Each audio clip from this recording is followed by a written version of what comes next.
আমার নাম রাফি। আমি একজন ব্যবসায়ী। সারাদিন অফিস করে প্রতিদিন বিকাল বেলায় এখানে আসি। আমি এখানে কেন আসি জানেন? কারণ এইখানে লুকিয়ে আছে আমার অন্তরাত্মা। কি বুঝলেন না? ঠিক আছে, বুঝিয়ে বলছি।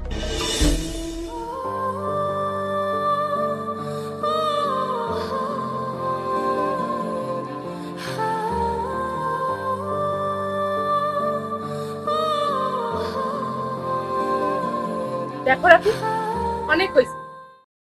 এবার আমাদের রিলেশনে একটা সমাপ্তি হওয়া উচিত। মানে কি? মানে কি তুমি বোঝো না?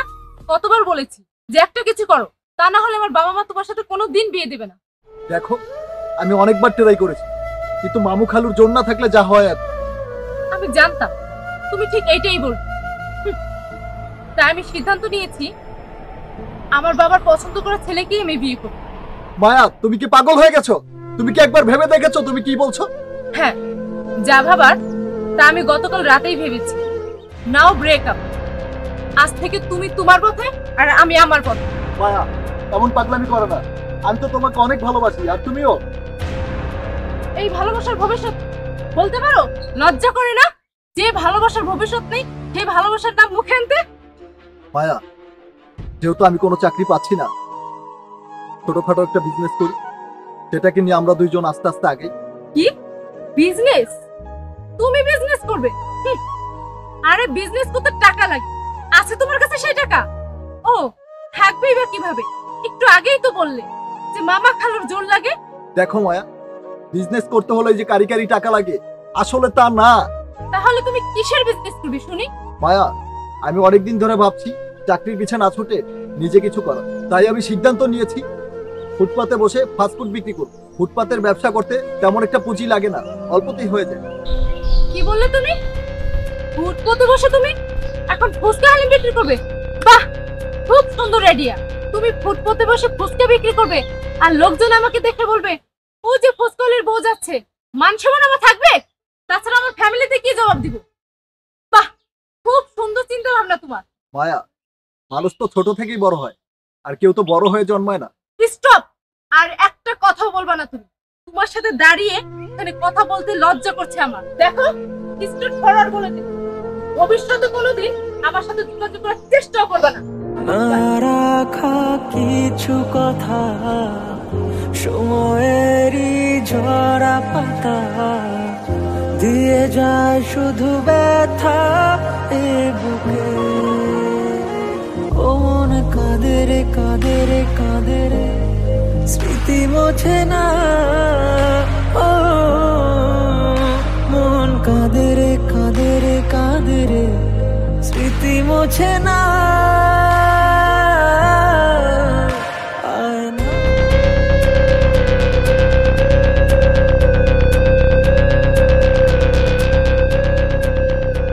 আমার নাম মনসুর। আমি জীবনে কখনো হাঁটতে শিখিনি, আর ওরা আমার চান্দা ধরে। হ্যাঁ চৌধুরী সাহেব বলেন। তুই ওদের কিছু বলিসনি? অনেক বুঝেই বলছি চৌধুরী সাহেব, ওরা মানতে চায় না। ওরা পার্টির ক্ষমতা দেখায়, ওরা দিকে ছাড়বে, চাঁদা না নিয়ে ওরা যাবে না এরকম ভাবে। ওদের কেমন করে মানাতে হয় তাই মজনু চৌধুরী ভালো করেই জানে। দাঁড়াও, কোথায় গেছিলা? বাবা, আমি তো একটু বাইরে গেছিলাম। ইদানিং তোমার চলাফেরা মোটেও আমার ভালো লাগছে না। বাবা, আমি কি কোনো ভুল করছি? ভুলে যাও না তুমি কোন বংশের মেয়ে। ওমা, ওমা! বাবা ডাকছে। তোমরা দুইটা বউ ওই বাড়িতে, অথচ মায়া কোথায় যায় কি করে সে খবর তোমরা রাখো না। মানে বাবা? রাখো তোমার ইয়ে মানে। আমি আমার বন্ধুর ছেলের সাথে মায়ার বিয়ের কথাবার্তা ঠিক করছি। ওকে ঘরে নিয়ে যাও, ও যেন ঘর থেকে বের না হতে পারে। যাও, নিয়ে যাও। আসো মায়া।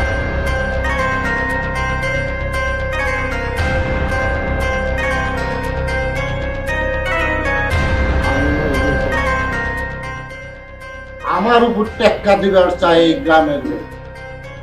না, তা আমি কখনোই হতে দেব না। আজ আমি একজন পাক্কা ব্যবসায়ী। এই শহরে অনেকেই আমাকে পাক্কা বিজনেসম্যান হিসেবে চেনে। পুরো শহর জুড়ে আমার 50টির উপরে রেস্টুরেন্ট আছে, আর এগুলোর কারণ একমাত্র মায়া। মায়া সেদিন যদি অভাবে আমার জীবন থেকে চলে না যেত, তাহলে হয়তো এত তাড়াতাড়ি সাফল্যের মুখটি দেখতে পেতাম না। আজ আমার সবকিছুই আছে, কিন্তু আমার অন্তরাত্মা নেই। ও মন কাঁদে রে কাঁদে রে কাঁদে রে, স্মৃতি মোছে না। ও মন কাঁদে রে কাঁদে রে কাঁদে রে, সায় না